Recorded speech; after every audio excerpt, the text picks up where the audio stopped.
Petter finishes leg one in fourth. He's struggling to keep up with the flying Finns, but with a day and a half left, he's still in the chase. Meanwhile, Chris Atkinson, Subaru's regular number 2 driver, has got his car back after lending it to Stefan for Germany. He's had a good day, driving consistently fast and finishing 6th. Petter reviews the day with his engineer FX. He senses something's not right with the handling in fast corners. You can feel it bending and you lose the inside wheel. I almost lost the car completely. The changes over the summer have made a difference, but it's not quite enough. To try and squeeze a fraction more performance from the cars, they both get a gearbox change. There's enough cause for optimism. It's an encouraging day, but really we haven't really done as well as we should have. Some of the things we can sort out for tomorrow. The rest of it's in the sky.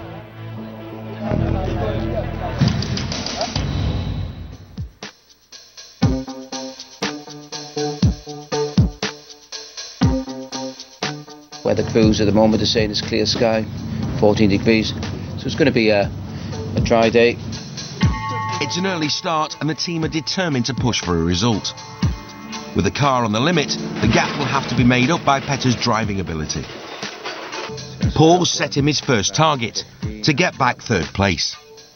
Now we need to catch Miko. He's on his own event, so he'll not be easily rattled, so we'll just have to push him and see. Chris arrives for the 10-minute routine service allowed at the start of each day.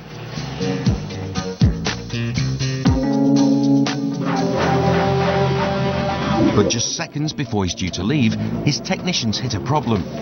They've run out of gas used to pressurise the gearbox hydraulics. It's going on here, this is the only way, and all we can do is... Chris's engineer, Richard Thompson, takes control. Need a pair of mole grips now. If Chris doesn't get out on time, he'll get a heavy time penalty. Yeah, no, it's late.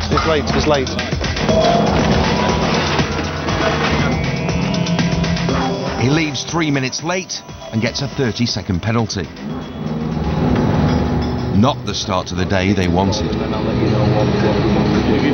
What the hell's going on with this lot? It's not a part failure. The late nights have caught up with the exhausted technicians. This time, it's down to human error. When the transmission technician went to regas the system, his gas bottle was empty. We had to then run around and try and find a solution for regassing the accumulator. We used a welding bottle. The trouble with that, the bottle pressure wasn't high enough. So this morning, the gas pressure in Chris's gearbox is something like 15 bar when it should be 80 bar, and as a result of that, he'll probably miss a couple of gears on the loop. So on top of his 30-second penalty, Chris must now drive the morning stages with a dodgy gearbox. If the transmission doesn't change the gear and you're suddenly going to neutral at 200 kph, it's really quite serious. And Chris needs to be careful. He needs to kind of use his brain a little bit and just try and drive safely and get to the exit of the corner before he changes gear. Chris is using all his driving skill to battle with the failing box, but he's slowing all the time. Petter starts 2 minutes behind him and is gaining fast. Sean, hairpin right, double tighter. 70, hug long, 7 right, 8, then hug. The gear change is getting worse, and 15 kilometres into the stage, Chris is unable to select gears at all. And we lost gears. Yeah, from the supervision, can you copy with lost gears in the stage? Get out of the way. Yeah. What gear are you in now, Chris? The team are worried. With Chris stopped in the middle of a fast straight, Petter could run into the back of his car. Warn Petter, get out. Petter, okay. I'm in the road and I can't move. Have you got reverse? That's selected first. Chris manages to select a gear and moves out of the way. Reverse selected first. Neutral's in a gear now. I can keep driving to the end of the stage a bit, but... Yeah, we'll do that. It's moving now. Yeah. I'll let Petter go past. Yeah.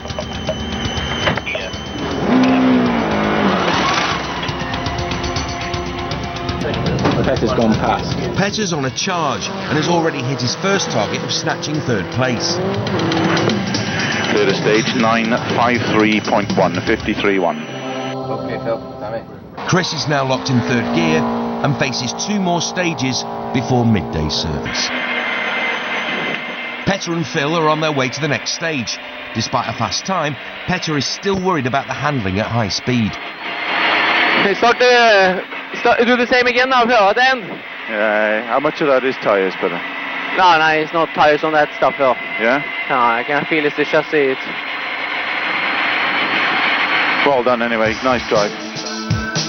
They're heading for Onninpoja, the most feared stage in World Rally. All over the stage there are jumps in these stages, and there is one which is the most famous jump in the World Rally Championship, which is a jump that you arrive in 6th gear, probably 180 kilometers an hour, and the organisers, they always put marks after the jump to see who jumps better. It's World Rally's long jump contest. So you'll have the names of the previous drivers, the furthest on the side of the road. It's quite impressive. So the main thing is that you just have to judge, okay, this time flat out, and you're jumping far, but you keep the speed up. It's closer to flying than driving. Petter lost his spoiler here last year, but somehow miraculously got the car back on the road. I think it's probably the most difficult stage in the World Rally Championship. Keep out to the 6 left plus long, opens up a jump. In fact, Petter is the fastest man ever over Onninpoja. 2 years ago, he broke the stage record with an average speed of 130 kilometers an hour. Early short, 6 right minus to the crest, black crest to 200. That was incredible. Even I get my hair going up from my arms when I see it. 150. Minus 6. Right into 6 left. You have to take your brain out and leave it at the service area, and then go and take the stage.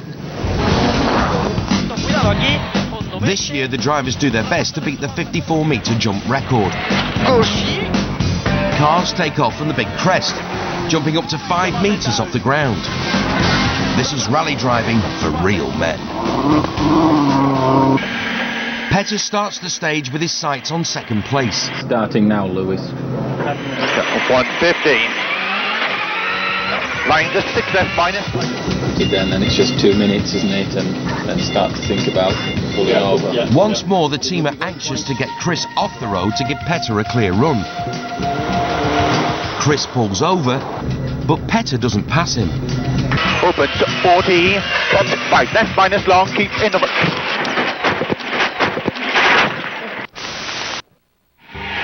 Supervision gone off at the stage.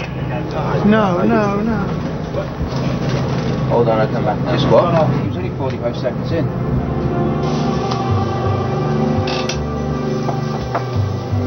See any speed on him? First thing I always think about is a crew. You know, when the said have gone off and you only hear one of them, then you hear no more information. It's the gap between getting we've gone off to having more information. So that time, it's the time after the said have gone off, because you don't know the facts. I don't think of anything else. You can build new cars. Yeah. So, and you know here the speed of the event, and when somebody says they've gone off, you know it's a big accident.